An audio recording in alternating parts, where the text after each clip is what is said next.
Hi Pep. So you said after the game against Villa on Wednesday that the people that played both friendly games for the national teams, they had to sit this one out. It was Kevin and Erling. Were they not as fresh as you expected when they came back? Who? Kevin and Erling. You said... It will depend the way we played. Sorry? It will depend if they play the way we are going to play. Yeah. So if we play good, it will be fresh. If we play not good, it will not be fresh. So legs is nothing. It's not legs. They are physical good. They are fit is not a problem. It's how the team play make the players individually play good. The opposite is not. But you said on the press conference after the game that the people that played both the friendly games in the international break, they were out. So was there a connection between that? No, they were out because they were injured. Okay. That's why I could not play. Yeah. Okay, I understand. And Erling also said on a press conference with the Norwegian national team that the only thing that you told the players before they left for the national teams were that if some players come back not fresh, you would come after them. Did you have to make any steps in that way? What I said to the players, before and after. Yeah, right. But in that case, Erling, because you are concerned, come back perfectly. So not a problem. Like he proved against Arsenal. Well, thank you. Pep, just going back to that Palace game at the Etihad, Phil, you were disappointed with Phil towards the end for giving away the penalty. Do you see that game as a turning point in his season? Because since then he's sort of, he's grown into himself. He's come a lot more. I think before Crystal Palace, all the season had been good. Not just that. When we talk about that, is learn the lesson. So. The Etihad box always is dangerous when you talked up, and we saw it last night with Chelsea United. So there you have to be careful, and as much Phil and everyone learn the lesson is not a problem, because it happens. It's football, it's life. So people do good things and mistakes. It's part of that. It's just learn for the future. Don't do it again. But I think Phil, since then, is good, because after we traveled to Saudi Arabia and he played really good, the 2 games, semi-final and final. But before, always, I think Phil got a good level of season.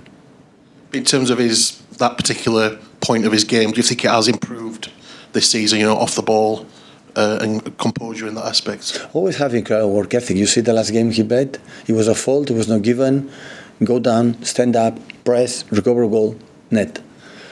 So always Phil had that from the day one, when he's 60, 70 years old, training, have an incredible dynamic, and still he has it. So, but of course, football, defensive, offensive, it depends, like I said before, your colleague, depends on the performance of your mates, and how you move depends on the decisions of your mate. You have to take a decision right quicker and after and smarter. And this have to, of course, margin to improve. At this stage of the season, people start voting for or speculating about the player of the year. Do you think Phil's got a strong chance of winning the Premier League? I think he's contender, like many others. So there are many players that play a really good all season, not just Phil. But I think can be contender for sure, for the numbers, the consistency, the level of his game. Hi Pep. Last week you said of Arsenal that it's easier going for the first title in such a long time. But is there more pressure on them, in a sense, because of the way they fell away last year, not winning it last year, and more pressure on Liverpool because of Jurgen's final season, that they both have that different type of pressure? I don't know. I know you asked me about what the other thinks, and I don't know. I'm not in the Jurgen mind and the Mikel mind, so always I admire them for the way they play all season, consistency in the last years, especially Liverpool, since the last year Arsenal. So I don't know. It's difficult for them for many years, difficult for us to, or easy for them, for how easy for us, because we are winning the last 5 and 6, so we could say it's easier because we know how to do. I don't know. It can be difficult because in the last 5-6 years we can be relaxed. Maybe it's difficult for them because it's 20 years don't winning, or maybe it's easier because have the desire to do it. It depends on what they have in their minds. And I said in the first sentence to your question, so I don't know, because I don't know what they think. In terms of flipping the question then, do you think people underestimate how difficult it is to win this title, given the success you've had? You make it look so easy. Do people underestimate how difficult it is to get over the line? I don't know. When I understand your question, but when I understand completely what you wanna say or wanna answer, but what the people think, I don't ask to the people, so I don't go to the street and knock the doors. What do you think? What do you think? What do you think? So honestly, I don't know. So we know how difficult it is. Only that's for sure. Not this season, the previous ones. People say, no, it's easy for Man City. No, it's so really complicated, difficult to win not just one title. Win the Carabao Cup is difficult. So all because the level is so high, we prove it all the games, how many goals, and every game is difficult, and in that period especially. But every team play for something, for be champion, to qualify Champions League, to go to Europa League, to be the conference one, to don't be relegated, to be for the pride, for many reasons. Every game, all the teams play for something. Is that tough is really, really difficult, and everything can happen in a minute and nothing. But what the people is underestimate or not. So honestly, I don't know, and I could care less. So it doesn't matter. It's what we think, what we have to do, and we know that the Premier League always have been, and every season is tougher and tougher for the level of the contenders. So. A year ago, Phil had his operation, and by the time he came back, your team were playing so well that he couldn't get back in the team, and it meant that in the last rounds of the Champions League, he was on the bench, Bayern Munich and Real Madrid. He didn't start the FA Cup final. Who? Phil. The Champions League final. Do you think that experience for him has played a part in him pushing himself even further this season, that he doesn't want to be in a position now where he's on the bench for those big games that he's kind of decided for you because he's playing so well? Well, last season Gundo was here, is not here. Kevin, unfortunately, had been 5 months out. So that's why his 2 important roles in the middle was not there. Julian played a lot this season, when that season with Erling, and especially Phil, Gundo and Kevin play less. So during the season happened. What happened the last season is completely different for many reasons. Players in, player out, levels, injuries, moods and performings. So that's why when the players say, no, what happened last season is going to happen this season. It doesn't make sense. Every season, every game is different. Imagine season by season. So, and you said before that out of all the trophies that you go for, all the competitions that you're in, the Premier League is still the one for you. After all your success and winning 3 in a row and 5 in 6 years, do you still feel like that? That the Premier League is the one for you? I love it. The domestic trophy, the important one, the Premier League or the Liga, that is. I'm not going to say the Champions League is not nice. Of course it is. So now we have it, and we know what does it mean in our soul and our peace, for the fact we got it.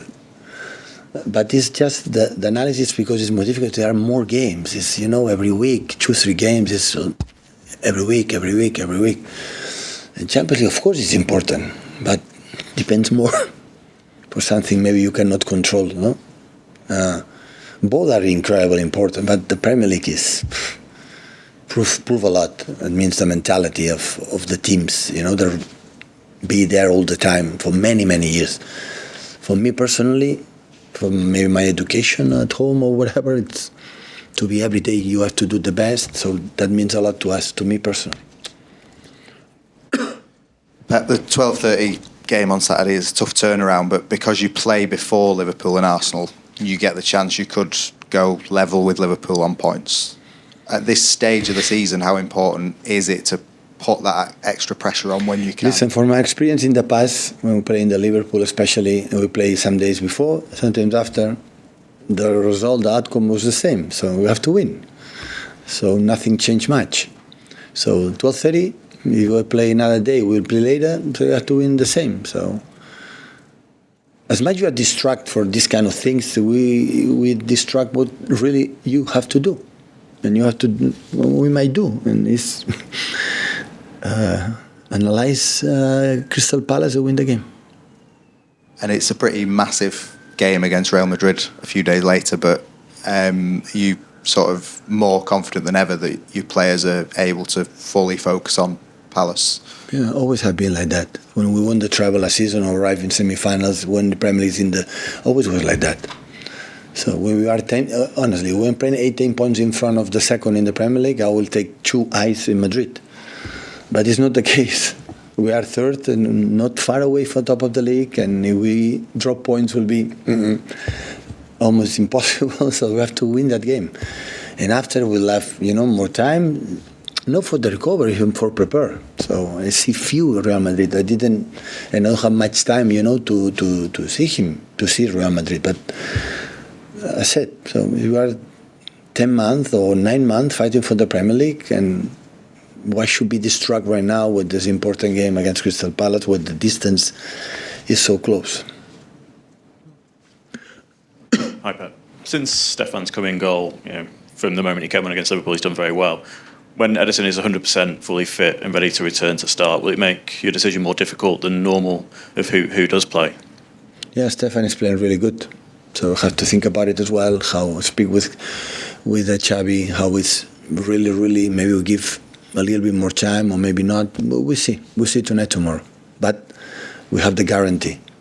Of course, Scotty is important. The third keeper is important for us for many reasons. But Eddie and Stefan we are so safe because both are exceptional keepers. Exceptional. Okay. Okay. Thank you, guys.